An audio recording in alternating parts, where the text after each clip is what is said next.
Hello, and thank you for spending a few minutes of your time with me. Over the past 2 decades, BridgeWorks has had the privilege of sharing our generational insights with organizations around the world.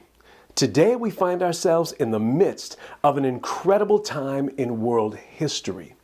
And whatever point of view you may hold, there are certainly a lot of people who are very concerned about where we are headed.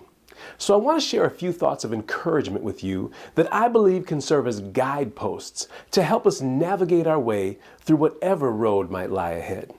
Now, you've heard us describe the unique traits and values of baby boomers, Gen Xers, millennials, and Gen Z. In addition to this intergenerational strategies that we provide, we also pay very close attention to the societal shifts in events and conditions that take place. So let me build on a theory that author and entrepreneur Patrick Bet-David gives that explains one of the reasons why these shifts exist. Now, I want to use 1943 as a benchmark year. This was the height of World War II. Bet-David explains that tough times, and World War is certainly a tough time, create strong people. Strong people create good times. When times get good, people get a little comfortable, and once we get comfortable, it opens the door to more tough times. This cycle then starts all over again. Now, I want you to pay close attention and remember the word comfort. Now, this process, this journey takes about 80 years or 4 generations. And like I said, it's been going on for quite a while. As evidence of this, I want to use World War II, once again, 1943, and ask the question, what happens if we back up in time exactly 80 years prior to this? The year would be 1863, and we were in the height of the Civil War. Back up 80 years before that, the year was 1783, and we were in the last year of the Revolutionary War. So now what happens if we fast forward 80 years from 1943, the year will be 2023. Now I know what you're thinking. Man, it's only 2020 and look at all the stuff that has gone on. Let's just take a quick moment to reflect. First of all, there were wildfires and murder hornets, right? We had the loss of beloved celebrities to the passing of important civil servants, all at a time of heightened polarization, a global pandemic, and most certainly social unrest. Earlier I said that we study shifts in time. Now that's a lot of shift. Shifts certainly happen. I mean, you might be thinking to yourself, I'm sick and tired of this shift. Shift keeps piling up on itself. I don't know if I can take this shift anymore. Now, if you're feeling that way, you are not alone. Earlier this year on March 16th, I was a part of a group text where we were discussing these 4 turnings of history. My friend wondered if the pandemic was the crisis and the sign that we're coming out of it. So later that day, I responded by sharing these thoughts. After a few greetings, I said, I believe the worst of a crisis in the 4th turning is not as much about the threats we face, but the way society responds to them. In the past, each crisis was inflamed when people chose to blame, restrict, or attack a portion of society or each other as a solution to protect themselves. In my opinion, we will only be out of the crisis when society desires to live in peace together more than it takes solace in tearing each other apart. Time will tell. Well, it didn't take long for time to start speaking. You see, it was exactly 70 days after I sent this text that George Floyd was killed on the streets of my hometown of Minneapolis by a police officer. We all felt the anguish of that day, and many cities like my own experienced the pain through which members of those communities responded. We find ourselves wrestling with the question today, what is going to happen next? But maybe the more important question we should be asking is, who are we going to become now? You see, I believe we have a choice. Are we going to be a society that reacts to the disruption of our preferred state of comfort by lashing out and tearing each other apart? Or, now awakened from our slumber, will we rise up with dignity, look in the mirror, and discover new ways that we can move forward? You see, our generational consulting work always starts with a little self-analysis. Before building a bridge to anyone else, it helps to know where it is that you stand. And if we would be honest with ourselves for just a moment, we would have to admit our reliance on comfort, our expectation of comfort has allowed cracks to develop in our own foundation and a little moss to grow around our feet. But this is why I am so optimistic about what is going on right now. As I've been processing all of this for myself, I've discovered something about all living organisms. You see, it is the environment that directly affects our potential for growth. Let's take the example of a goldfish for a second. Most of us are familiar with winning a goldfish at the fair or bringing one home to your children.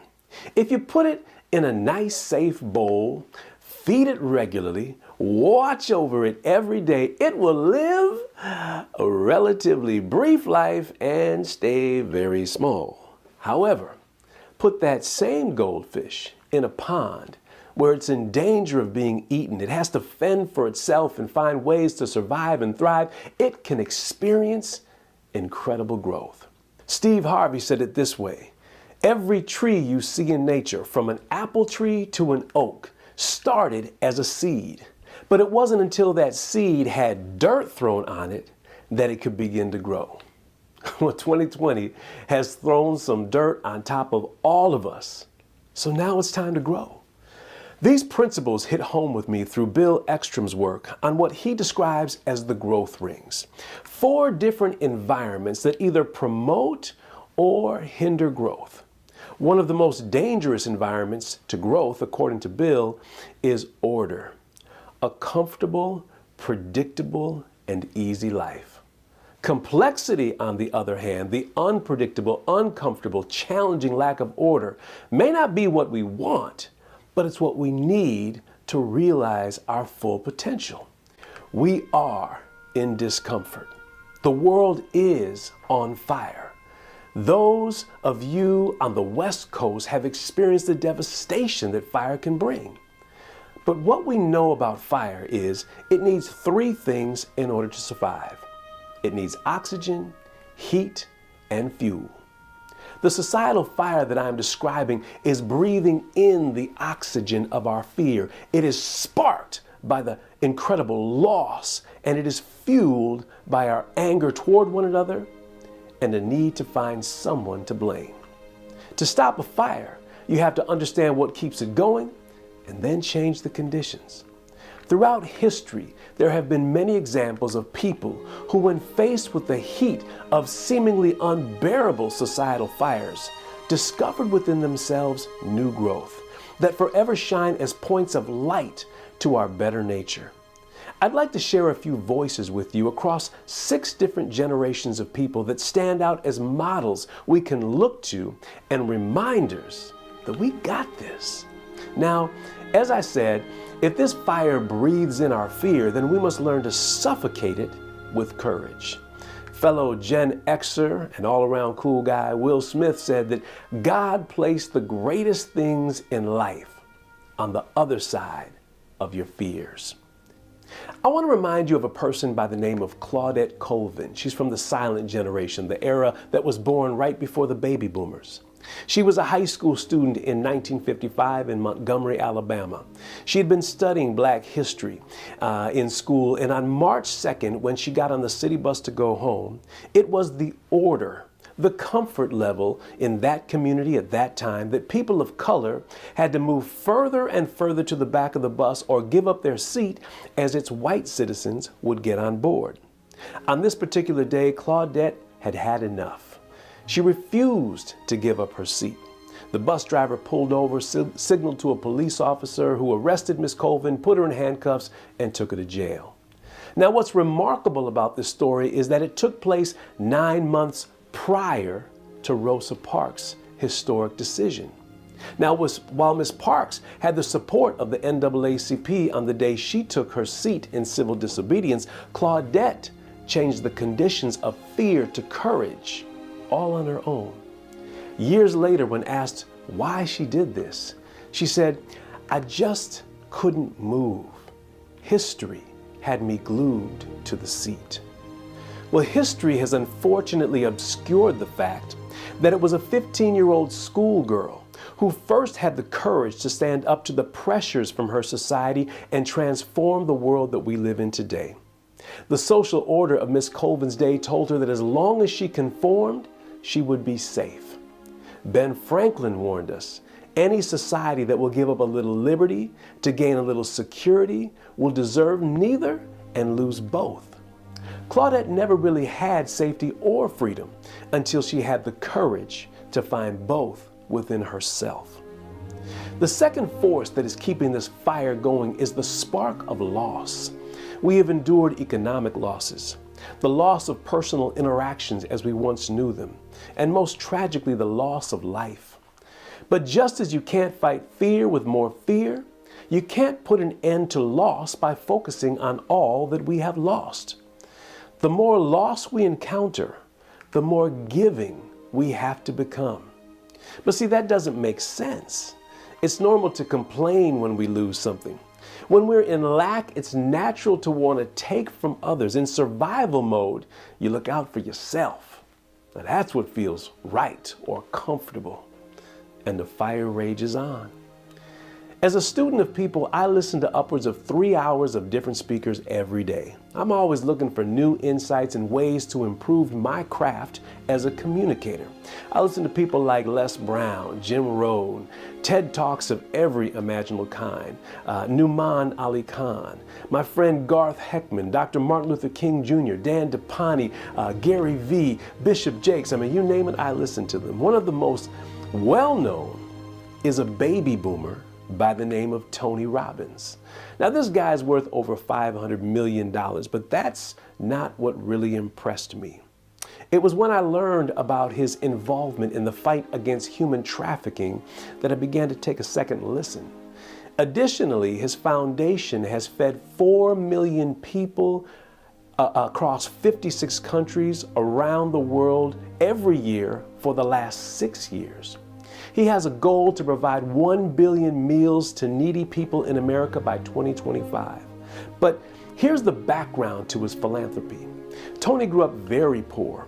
One year on Thanksgiving Day, there was a knock at the door where a stranger showed up with an entire meal.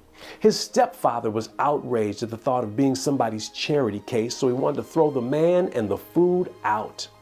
But Tony was just thrilled to have something to eat. More importantly, he vowed that day, if he ever had the chance, he would do the same for others and make sure they had something to eat. Here is my question. Are millions of people fed every year because of Tony Robbins? Or is it because of one nameless stranger who showed up with a gift of kindness?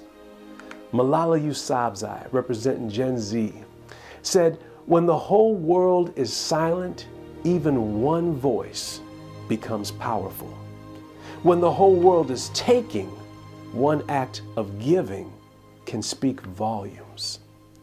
One of the stories that has broken my heart, among several over the last few years, is that of Botham Jean. At age 26, he was an accountant with PricewaterhouseCoopers in 2018. The night of September 6th, he was sitting in his apartment in Dallas enjoying a bowl of ice cream.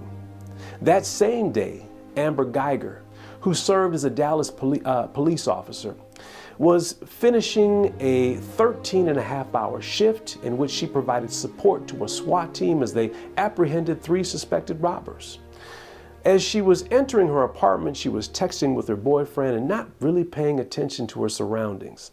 She said she didn't realize it was Botham's apartment instead of her own that she was entering. Startled to see him and thinking he was a burglar, she pulled her firearm and fatally shot him in the chest. Now, this is our absolute worst fear being realized. Unbelievable loss of innocent life. We know exactly who to blame, so this fire is ready to burn. And then something incredible happened. On the day of Amber Geiger's sentencing, Botham's brother, Brant, took the stand. And as he is speaking to this horrific crime, he says something that blows everyone's mind. I can speak for myself. I forgive you. I love you just like anyone else. And I don't wish anything bad on you.